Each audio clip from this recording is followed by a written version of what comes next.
ऋग्वेद में इलाज करने वालों की काफी प्रशंसा की गई है। अनेक देवताओं की उनकी चिकित्सा सामर्थ्य के कारण स्तुति की गई है। जैसे रुद्र की स्तुति करते हुए कहा गया है, हे रुद्र, हमारे पुत्रों को औषधि द्वारा परिपुष्ट करो। मैंने सुना है कि तुम वैद्यों में सर्वश्रेष्ठ हो। सोम की स्तुति में कहा गया है, हे सोम, तुम इस विश्व में बीमारों के इलाज करने वाले हो। वरुण की स्तुति करते हुए कहा गया है, हे वरुण, तुम्हारी सैकड़ों औषधियां हैं। अश्विद्वे को तो चिकित्सा के निराले देवता माना गया है, जो देवताओं तक की बीमारियों का इलाज करते थे। उनसे उषा, सूर्य, अग्नि, इंद्र, वरुण, विष्णु, आदित्य, रुद्र और वसुओं के साथ सोम पीने की प्रार्थना की गई है। लेकिन ऋग्वेद से यजुर्वेद तक पहुंचते पहुंचते चिकित्सकों की ये प्रशंसा न केवल काफूर हो गई, बल्कि उनके प्रति घृणा के रूप में परिणत हो गई। ऐसा क्यों हुआ, यह प्रश्न उठना स्वाभाविक है। इसका उत्तर खुद यजुर्वेद ने ही दे दिया है। यजुर्वेद का कहना है कि चिकित्सा करने वाले देवता अश्विद्वे दोनों अश्विनी कुमार अपवित्र हैं, क्योंकि वे आम जनता में जाते हैं, हर छूत अछूत के यहाँ जाते हैं। देवताओं के दलाल पुरोहित शुद्धता के विपरीत आचरण करते हैं। ब्राह्मण को चिकित्सा कार्य कदापि नहीं करना चाहिए, क्योंकि चिकित्सक अपवित्र होता है। यजुर्वेद से यह भी पता चलता है कि तब तक चिकित्सा के देवता दोनों अश्विनी कुमारों का बहिष्कार हो चुका था। उन्हें यज्ञों की आहुति नहीं दी जाती थी। उनको व उनके प्रतिनिधियां चिकित्सकों को उसी हालत में सहा जाता था जब उनके बिना गुजारा नहीं होता था। स्पष्ट है कि चिकित्सक को हर आदमी के पास जाना पड़ेगा। ऊंच नीच का ध्यान किए बिना उसे सबकी सहायता करनी पड़ेगी। इस सर्वजन संभाव को यजुर्वेदीय पुरोहितों ने पसंद नहीं किया और चिकित्सक के देवता को अछूत घोषित कर दिया।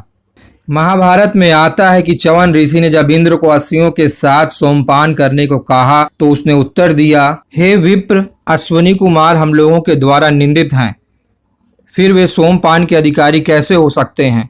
वे देवताओं के सदृश नहीं, अतः उनके लिए इस तरह की बात न करें।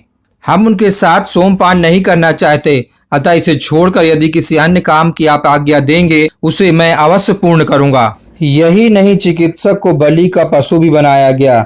यजुर्वेद में जहां पुरुष मेघ में बलि देने वाले व्यक्तियों की सूची दी गई है, वहां लिखा है पवित्राय भिषजम, अर्थात पवित्रता के लिए भिषक चिकित्सक की बलि दें। इसके बावजूद लोगों ने बीमारियों से छुटकारा पाने के प्रयास जारी रखे। अथर्वण ऋषि के वंशजों ने इस दिशा में कुछ प्रगति भी की। ऋग्वेद काल में तो केवल मंत्रों से झाड़ फूक होती थी, लेकिन अथर्वा के वंशजों ने भेषज औषध का भी प्रयोग इसके साथ आरंभ कर दिया। यद्यपि ये भेषज आज की अपेक्षा आदिम रूप में ही था, उन्होंने जंगिड, कुलगुल, कुष्ठ आदि कुछ औषधियों का प्रयोग आरंभ किया। यह एक तो करेला, दूसरा नीम चढ़े वाली बात थी। एक तो चिकित्सा वैसे ही दूषित, ऊपर से मंत्रों के द्वारा झाड़ फूक के स्थान पर औषध का प्रयोग, वृक्षों की जड़ों बूटियों आदि का प्रयोग। इसलिए अथर्वा और उसके वंशजों का बहिष्कार किया गया। उनके द्वारा संग्रहित अथर्ववेद को वेद ही नहीं स्वीकारा गया। ऋग्वेद से संबद्ध किसी भी ब्राह्मण ग्रंथ में अथर्ववेद का नाम तक नहीं मिलता। यजुर्वेद की मैत्रायणी संहिता, तैत्रीय ब्राह्मण और कौतिकी ब्राह्मण, शतपथ ब्राह्मण में भी इसे वेदों में परिगणित नहीं किया गया है। छंदोग ब्राह्मण ने केवल 3 वेदों की बात की है। अग्नि से ऋग्वेद, वायु से यजुर्वेद और आदित्य से सामवेद उपजा। यह त्रय विद्या है। मनुस्मृति भी केवल 3 वेदों का नाम लेती है। इसी प्रकार निष्पक्ष सच को जानने के लिए वीडियो को लाइक कीजिए, चैनल को सब्सक्राइब करिए। मिलते हैं नेक्स्ट वीडियो में एक नए सच के साथ।